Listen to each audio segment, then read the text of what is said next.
Tamil senior November 1919. Get ready. 10 seconds. 5 seconds.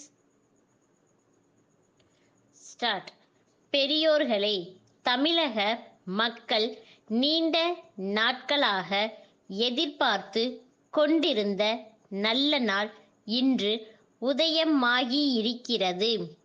தாய்மொழியை போற்றி பாதுகாத்து வளர்ப்பதற்காக அறிஞர்கள் புலவர்களை கூட்டி சங்கம் வைத்து வாழ்ந்தவர்கள் தமிழ் மன்னர்கள். இதைப்போல மொழியையும் அதில் உருவாகும் இலக்கியங்களையும் போற்றுவதற்கு ஒரு அமைப்பை கண்ட நாகரிகம் உலகில் எங்கும் இல்லை என்றுதான் நான் நினைக்கிறேன். அப்படிப்பட்ட புகழ்பெற்ற தமிழ் நெஞ்சங்கள், தமிழை வளர்த்த சான்றோர்கள் பிறந்த மண்ணில் நாம் பிறந்து வாழ்கிறோம் என்பதே நமக்கு பெருமையாகும். வரலாறு காண முடியாத பழமையான மொழியாக இருப்பதால் இறைவனை தலைமையேற்று சங்க தமிழ் வளர்த்ததாக கூறினார்கள் நமது முன்னோர்கள். அவ்வாறு இலக்கிய சிறப்பும் வரலாற்று பெருமையும் கொண்டது நமது தமிழ்மொழி. ஆயிரக்கணக்கான ஆண்டுகளுக்கு முன்பு பாண்டிய மன்னர்கள் நிறுவிய தமிழ் சங்கம் இடையிடையே மறைந்தும் தளர்ந்தும் பிறகு தழைத்தும் வாழ்ந்து வருகிறது. மொழி வளமோ கலை செல்வமோ சிறக்க வேண்டுமானால் அந்த பொறுப்பை அரசுதான் ஏற்றுக்கொள்ள வேண்டும். தனி அமைப்புகள் என்னதான் முயன்றாலும் எதிர்பார்க்கின்ற வளர்ச்சியை நாம் காண முடியாது.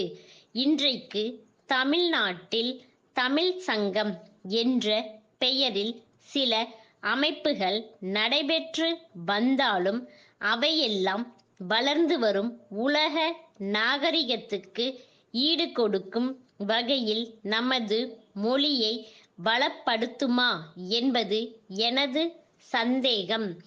அதனால்தான் நீண்ட நாட்களாக தமிழுக்காக ஒரு பெரும் அமைப்பை அரசாங்கம் உருவாக்க வேண்டுமென்று தமிழ் அறிஞர்கள் கேட்டு வந்தார்கள்.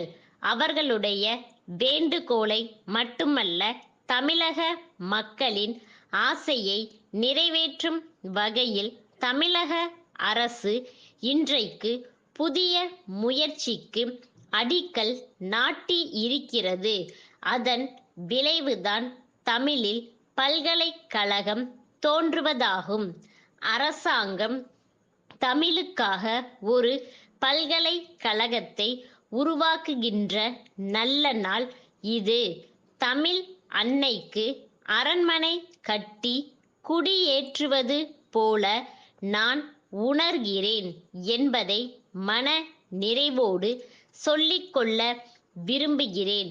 புலவர்கள் கூடி மொழி வளர்க்கிறார்கள் என்றால் இலக்கிய வளர்ச்சி ஒன்றைத்தான் அது குறிக்கும். பல்துறை அறிஞர்கள் சேர்ந்து மொழி வளர்ச்சியில் ஈடுபடும் போது தமிழ் மொழியின் வளம் மக்களின் வாழ்க்கை மேம்பாட்டிற்காக பயன்படும் என்பதை நாம் உணர வேண்டும். அத்தகைய பணியில் பல்கலைக்கழகம் தன்னை அர்ப்பணித்து கொள்கிறது என்பதை அறிந்து மகிழ்ச்சி அடைகிறேன். தமிழ் பல்கலைக்கழகம் பல ஆராய்ச்சி பிரிவுகளை கொண்டதாக அமைந்துள்ளது என்று இங்கே குறிப்பிட்டார்கள். சுருக்கமாக சொல்ல வேண்டுமானால் தமிழ் பண்பாட்டு மையமாக இது விளங்கும் என்று நம்புகிறேன்.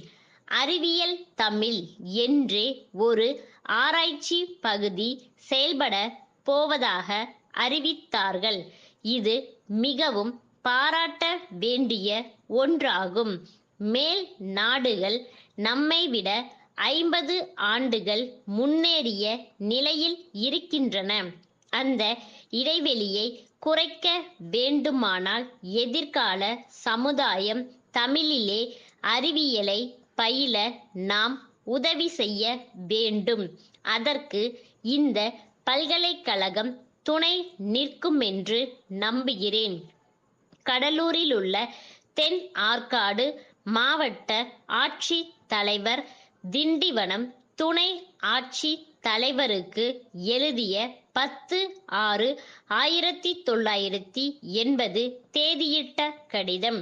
ஐயா, தமிழ்நாடு சட்டமன்ற பேரவைக்கு ஒரு சில நாட்களில் நடைபெற இருக்கும் தேர்தலுக்காக இந்த மாவட்டத்திற்கு தேவையான புதிய வாக்கு பெட்டிகள் வந்து சேர்ந்துவிட்டன என்பதை தெரிவித்துக் கொள்கிறேன்.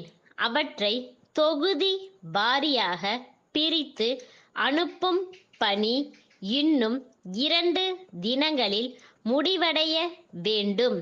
ஆகவே தாங்கள் தேர்தல் அதிகாரியாக பொறுப்பேற்றுள்ள தொகுதியிலுள்ள வாக்கு சாவடிகளுக்கு சென்று சேர வேண்டிய வாக்கு பெட்டிகளை இங்கிருந்து எடுத்து செல்ல ஏற்பாடு செய்யும்படி கேட்டுக்கொள்கிறேன்.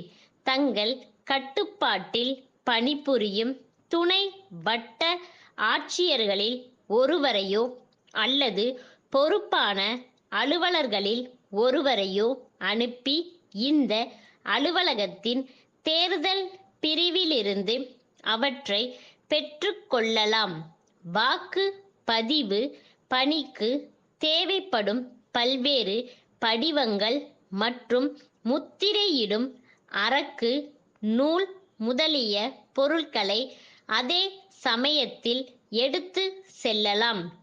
பெட்டிகள், பொருள்கள் ஆகியவை கிடைக்க பெற்றமைக்கான ஒப்புதல் கடிதத்தை அனுப்ப கேட்டுக் கொள்கிறேன். தங்கள் நம்பிக்கையுள்ள ஸ்டாப்.